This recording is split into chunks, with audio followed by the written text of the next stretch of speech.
नमस्कार दोस्तों, मैं कृष्णमूर्ति आप सभी का स्वागत करता हूं लर्निंग मिरर यूट्यूब चैनल में। दोस्तों, नेटफ्लिक्स जो है सिंगल डे में 37% डाउन है। इसके रीजन को समझते हैं, यहाँ पे, और आपके इंडियन स्टॉक्स पे क्या इम्पैक्ट पड़ सकता है। जो भी आपने इन्वेस्टमेंट किया हुआ है फॉरेन स्टॉक्स में through ETF, through mutual funds, वहां पे क्या इम्पैक्ट पड़ सकता है वो जानेंगे। यहाँ पे जो है नेटफ्लिक्स कल जो है इसने पोस्ट किया हुआ था, इसने जो है 2 लाख सब्सक्राइबर्स लॉस्ट किए हैं पहली बार लास्ट 10 ईयर्स में। तो ये जो है इम्पैक्ट आपको देखने को मिल सकता है सारी आईटी कंपनीज पे। ये आपको सिंगल नहीं है, जो भी अर्निंग्स आपको दिखेंगी कंपनियों में, खासकर आईटी कंपनीज में, जो टेक्नोलॉजी वाली कंपनियां मैंने बोल रखा है आपको, वो हायर नोट पे ट्रेड कर रही है। आपको समझ में आ जाएगा मैं क्यों बोल रहा हूँ आपको चीज़ें समझने के लिए। फिर मार्केट में आप हो तो वो चीज़ें आपको जाननी होंगी। ये देख लो, आपको ऑलमोस्ट जो ये कंपनियां हैं, ऑलमोस्ट ये लास्ट 5 डेज पहले ये 349 पे ट्रेड कर रही थी। ऑलमोस्ट वहां से ये जो है इसका डाउनफॉल ऑलमोस्ट 36% 40% का सिंगल 2 डेज में। तो जब भी आप इन्वेस्टमेंट करते हो, चीजें जो है आप देख लेना, वो जो है आपके हाथ में नहीं है कि उसको आप कंट्रोल कर सकते हो। यहाँ पे मैं लास्ट 5 ईयर्स का रिटर्न दिखाता हूँ आपको। ऑलमोस्ट इसका हाई जो था ऑलमोस्ट 697 रुपीज का था, वहां से ये कंपनी ऑलमोस्ट 70% डाउन हो चुकी है। सबसे बड़ी कंपनी आपको जो है 70% लार्ज कैप स्टॉक्स जो है डाउन दिखा रही है। तो ये चीज़ें आपको तैयार रहना होगा। ये किसी भी कंपनी में हो सकती है जहाँ पे आपको ग्रोथ ट्रिमेंडस दिखता है last 1 year, 2 year, 3 year, 4 year में, और आपको लगता है कि ये ग्रोथ आपको हमेशा ऐसा ही दिखता रहेगा।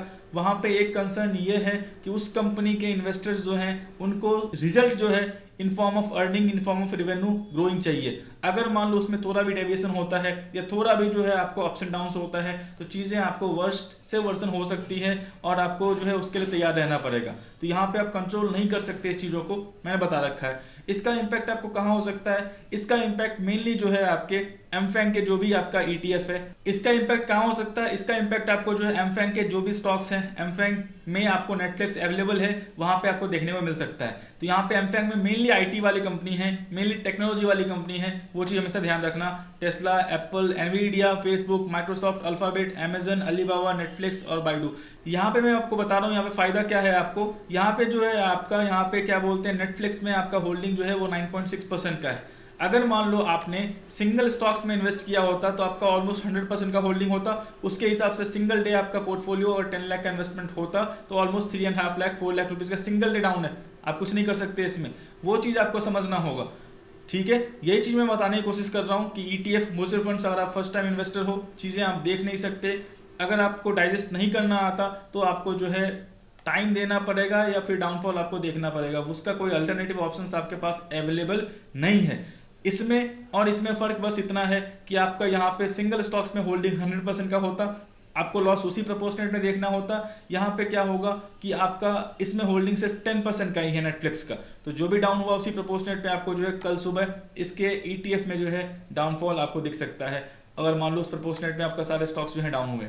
तो ध्यान रखना, ये चीज़ मैं पहले ही बता रखा हूँ। जो भी कंपनियां single last 1 year, 2 year, 3 year में आपको ट्रिमेंडस रिटर्न दी है, उस पर आप कॉशियसली ही रहें। ठीक है, चाहे वो कंपनी कितनी भी अच्छी क्यों ना हो, क्योंकि उसका अर्निंग्स मान लो सेम और कंसिस्टेंट नहीं रहता, जो कि पॉसिबल नहीं है कोई कंपनी कर सकती है पूरी लाइफ टाइम तक कंसिस्टेंट अर्निंग आपको, और जो इन्वेस्टर्स है उसके हिसाब से वो जो है डिलीवर कर सकती है। तो मान लो थोड़ा भी अप्स एंड डाउन्स होता है तो आपको इम्पैक्ट जो है देखना पड़ेगा, उसके लिए आपको तैयार रहना होगा। तो चीज़ें जो है ध्यान रख लेना, ये जो है मैंने बता दिया है। तो दोस्तों, मैं आशा करता हूँ चीज़ें आप समझ रहे होगे मार्केट के बारे में, इन्वेस्टमेंट के बारे में। आप बस फॉलो करते रहो, लॉन्ग टर्म में आप समझ जाओगे क्या होता है नहीं होता है, चीज़ें क्या अच्छी हैं क्या बुरी हैं, क्यों जो है रिटर्न बीट कर पाना मुश्किल है, क्यों आपको ईटीएफ म्यूचुअल फंड ज़्यादा सही लगता है। अगर आप फर्स्ट टाइम इन्वेस्टर हो, मार्केट की उतनी समझ नहीं है आपको, तो वो धीरे धीरे समझ में आ जाएगा। तो दोस्तों, मैं आशा करता हूँ वीडियो अच्छा लगा कृपया लाइक करें, सब्सक्राइब करें, शेयर करें। ट्रेडिंग और डीमेट अकाउंट लिंक जो वीडियो डिस्क्रिप्शन में है हमारे ओपन कर सकते हो। कुछ भी सहायता होता है मैं नाइट को 8 PM लाइव आऊँगा, वहाँ पे पूछ लेना। Sir social media site Telegram, Instagram, Facebook, Twitter, जहाँ भी आपको लर्निंग मेरे दिखे ज्वाइन कर दो। दोस्तों धन्यवाद।